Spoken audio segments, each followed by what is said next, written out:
Throughout the history of computers, we've been striving to shorten the gap between us and digital information, the gap between our physical world and the world in the screen where our imagination can go wild.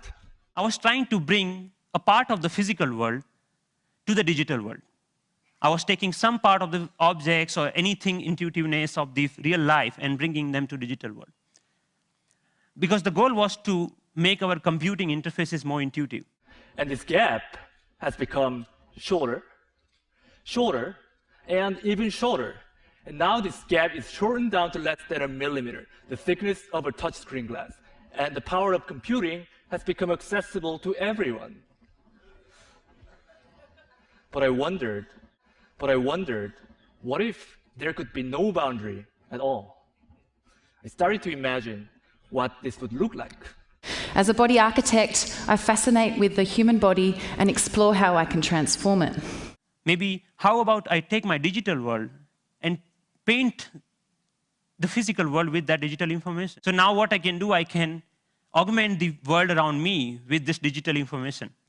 And what's more exciting than just turning what's currently in the computer physical is to start imagining how programming the world will alter even our daily physical activities. Rather than using a keyboard and mouse, why can I not use my computer in the same way that I interact in the physical world? As you can see, the digital information will not just show us something, but it will start directly acting upon us as a part of our physical surroundings without disconnecting ourselves from our world. I think that integrating information to our everyday objects will not only help us to get rid of the digital divide, the gap between these two worlds, but will also help us in some way to stay human, to be more connected to our physical world. In fact, I've heard it said in the disability community that there are really only two types of people. There are those with disabilities, and there are those that haven't quite found theirs yet. I'm fascinated with using technology to help the severely disabled. My hope here is to be able to create the personalized condition to boost the plasticity of the brain and the spinal cord. And robotics will eventually provide a level playing field where one is only limited by their mental acuity and imagination, where the disabled are able to perform the same activities as everyone else, to help the brain help itself, where the disabled are able to perform the same activities as everyone else, and perhaps better. And my hope is that after several months of training, there may be enough remodeling or residual connection to allow locomotion without the robot. Our goal for robotics is to unlock everyone's mental power by making the world more physically accessible to people such as myself and others like me around the globe. Because I can promise to you, this is not a matter of whether this revolution will occur, but when. Nature had just reminded us that it was stronger than all our technology, and yet here we were, obsessed about being wired. I think there's nothing like a crisis to tell you what's really important and what's not. And Sandy made me realize that our devices and their connectivity matter to us right up there with food and shelter. Intimacy. And so from social networks to sociable robots, we're designing technologies that will give us the illusion of companionship without the demands of friendship. We turn to technology to help us feel connected in ways we can comfortably control. But the self, as we once knew it, no longer exists.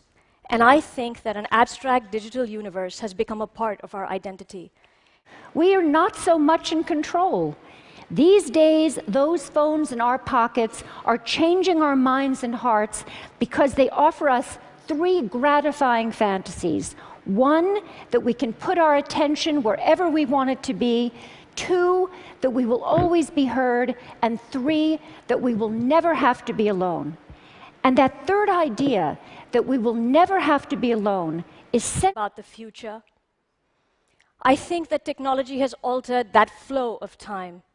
The overall time that we have for our narrative, our lifespan, has been increasing, but the smallest measure, the moment, has shrunk. It feels as if technologists have diverted us and enriched themselves with trivial toys, with things like iPhones and apps and social media, or algorithms that speed automated trading. There's nothing wrong with most of these things. They've expanded and enriched our lives.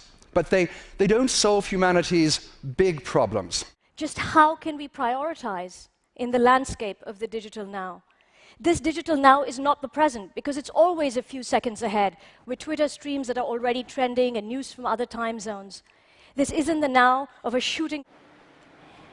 Technology is making a bid to redefine human connection, how we care for each other, how we care for ourselves, but it's also giving us the opportunity to affirm our values and our direction. Not just is the digital now far from the present, but it's in direct competition with it. And this is because not just am I absent from it, but so are you. Not just are we absent from it, but so is everyone else. And therein lies its greatest... Using nanotechnology. These are very powerful technologies. They both empower our promise and our peril. So we have to have the will to apply them to the right problems. The answer is not to try to slow down technology. Instead of racing against the machine, we need to learn to race with the machine. Now, we all need to focus on the many, many ways technology can lead us back to our real lives, our own bodies, our own communities, our own politics, our own planet. They need us. And it will actually help us not end up being machines sitting in front of another machines. So that's all. Thank you. It is up to us, all of us, to decide how robotics will be used, for good or for evil, for simply replacing people or for making people better, for allowing us to do and enjoy more.